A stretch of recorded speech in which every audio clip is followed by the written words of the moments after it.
Harlequin Intrigue and HarlequinAudio present Wilderness Search by Cindi Myers. Performed by Steve Campbell. For Lucy. Chapter 1. Deputy Aaron Ames stood on the edge of the Colorado State Highway and stared into the canyon below, his chest tight with dread. A small white sedan was wedged nose first between boulders at the bottom of the canyon. A passing motorist had spotted the glint of sun off the taillights and called to report the accident. Aaron squinted, trying to detect any movement in the car. Surely no one could survive a plunge like that. The canyon had to be at least 200 feet deep at this point. "Search and rescue are on the way." Jake Gwynn joined Aaron.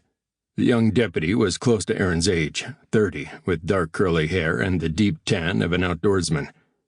"The highway department is sending a team to block off this lane. We'll help with traffic control."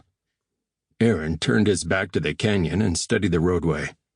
This time of morning on a Sunday, there wasn't much traffic. 2 lanes of pavement wound between rocky spires, sun glinting off the red granite peaks. This stretch of the highway was fairly straight, without the hairpin curves in other sections. "We haven't had any rain lately," he said. "I wonder what sent the driver off the side." "No skid marks," Jake pointed out. "I don't see any signs of another driver or an animal or anything." He glanced back into the canyon. "Unfortunately, some people choose to end things this way." Aaron grimaced, but any reply he might have made was cut off by a siren.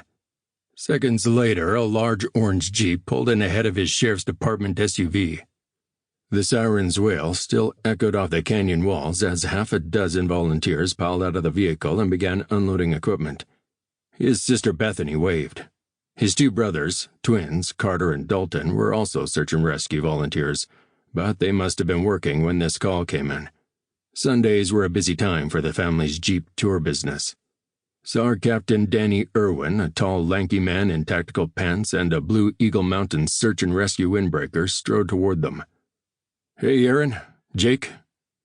The man shook hands, then looked down into the canyon. "I haven't seen any movement down there," Aaron said. "Any idea when this happened?" Danny asked. "No telling," Jake said. "No one's reported anyone missing.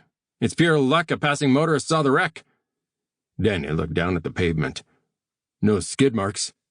"Yeah," Jake said. "So maybe we've got a suicide. We'll get down there and see what we can find." Danny turned back toward the other volunteers. "Get a plate number for us and we'll call it in," Jake said. The highway department crew arrived to set up cones to close the lane to traffic, and Aaron went to help.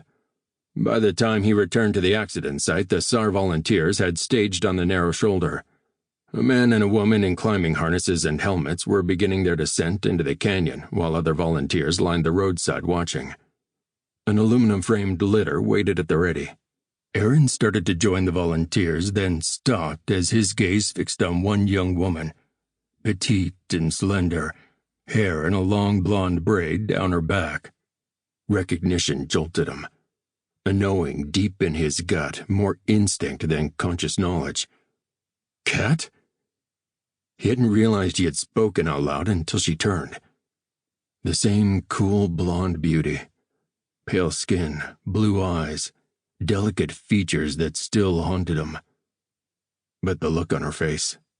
Surprise followed by such raw hurt. It hit him like a kick in the gut.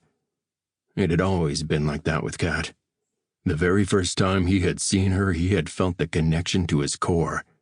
He had fallen so hard, and the impact when they had parted still hurt. She quickly masked her own pain with a cold disdain he remembered from their last encounters. But instead of turning her back to him, she moved away from her friends, coming to stand beside him. "Don't call me Kat. My name is Willa Reynolds now." She spoke softly so that he had to lean toward her to hear, and caught the soft scent of her hair, a sensory memory imprinted on his DNA. But her words confused him. "You changed your name? Why?" "I had to." She spoke in a clipped, angry tone. "Gareth changed his too. He's just Gary now, Gary Reynolds. It makes it harder for the media and other people who want to harass—" Sample complete. Ready to continue?